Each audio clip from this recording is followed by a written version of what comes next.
I mean, this is probably not the second oldest building. I think that one is a little older. This building is, you know, goes back to the 1860s, and it's obvious because the eyebrow window treatments, all of this sort of masonry really used to be done in wood, except that this one was done in brick, which was much more expensive and shows that there was a good deal of pride here. What you do have, though, that's wood is the modillion cornice at the top, which is still preserved. This is probably original with its paint. The shop fronts are the original scale. They still contain, at least two of them, have the original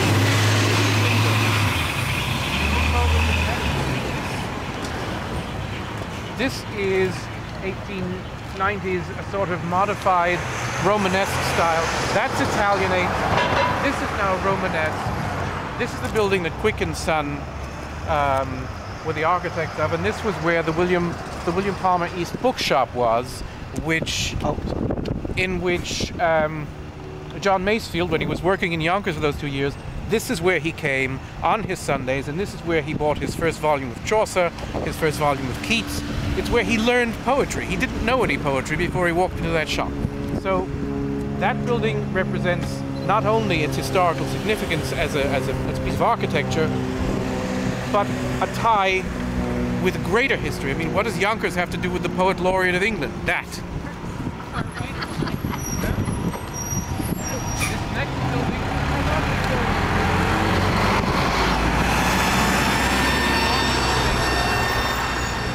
of preservation. You have a really handsome, sort of Eastlake influenced cornice that's still there with its original finials, the vase-shaped finials. Look at all of the terracotta work that's there, the elaborate brickwork with its grooves. You have, you know, it's an example of this kind of mixed residential and business architecture. The oldest pictures that we have show this second-story window. I'm wondering if there might once have been, if that was a replacement around 1900, and if there was an earlier just continuation of the brick, but that's neither here nor there. What you do have, though, is from the top to the bottom, much of the original facade is still in place and still maintained. Now, this next building represents yet another development in architecture from the 1870s, 1880s, the Queen Anne style. This has its twin on North Broadway, a slightly narrower version with only a three-window bay. The original bay, probably underneath that siding, would be copper with a lot of elaborate decoration. What's still here that you can see is the lovely brickwork, all of which is molded brick. You have terracotta work at the two finials of those pilasters. You have the original roof line with its slate. The slate shingles is still there. The coping on either side of it is still there, and you know, the basic scale of the entrance and the shop front are still in place. We don't know what's underneath the siding right now, but it can be restored.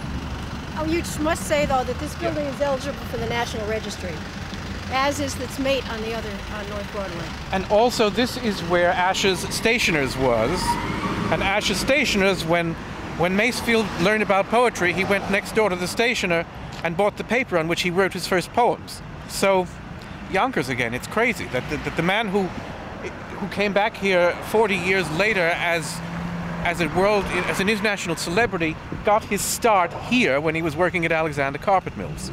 Now, which one is done by Quick & Son? This one. This is Quick. Yeah. Okay. The fire escape isn't original, obviously. That's fire laws. Originally, it wouldn't have been there. It's the same architect as City Hall. Yeah. You know what's interesting is if we sprint across the street and come back again, Yeah. it's nice to see what the Boynes have done inside their building, because you realize how beautiful an interior can be in one of these old buildings. Do you want to do that? I would like everybody to see it. Witness this.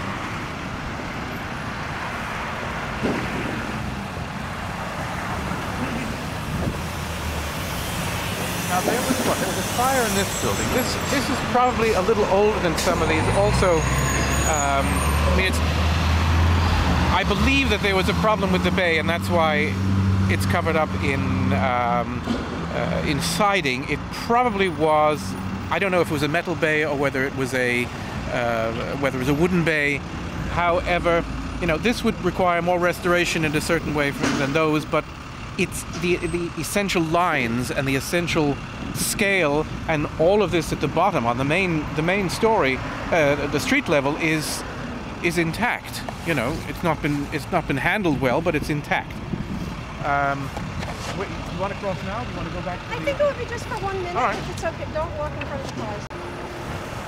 This is very characteristic of the aesthetic movement in England and America. This was all actually a sort of Anglo-Japanese inspiration. The geometrics, the floral designs, all of this was very popular at the time of Oscar Wilde.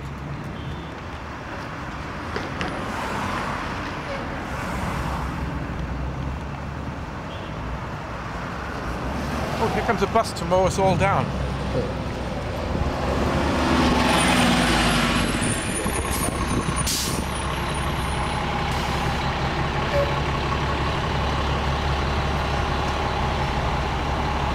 Building and convert it Yeah. on the interior, and everyone should really understand that. You know, that it is doable. And Marion Whitney is a fabulous jeweler. And someday, when we have created lots of adaptive reuse in this area, and we have historic tourism bringing in people, we'll have his jewelry in these cases. That's my plan, anyway. Well, yes. I mean, the whole. This place could be a fantastic center for decorative arts, for design, for fashion, for all of these things that can be brought up from New York. Yeah. And we have an ideal situation here for designers and their clients to come up on the railway, spend the entire morning, as I was telling John, spend the entire morning going from shop to shop, from atelier to atelier. You're buying furniture, you're buying wallpaper, you're buying paint, you're buying you name it. This could be a D&D center just north of Manhattan, and then in the middle of it all they go and have lunch in one of the good restaurants. They come back and finish spending money for the rest of the afternoon and take the train back, or they drive up. It is perfectly. This is what you can do with a thing like this, especially with a historical context like this. So anything is possible If you save the buildings. if you save the buildings.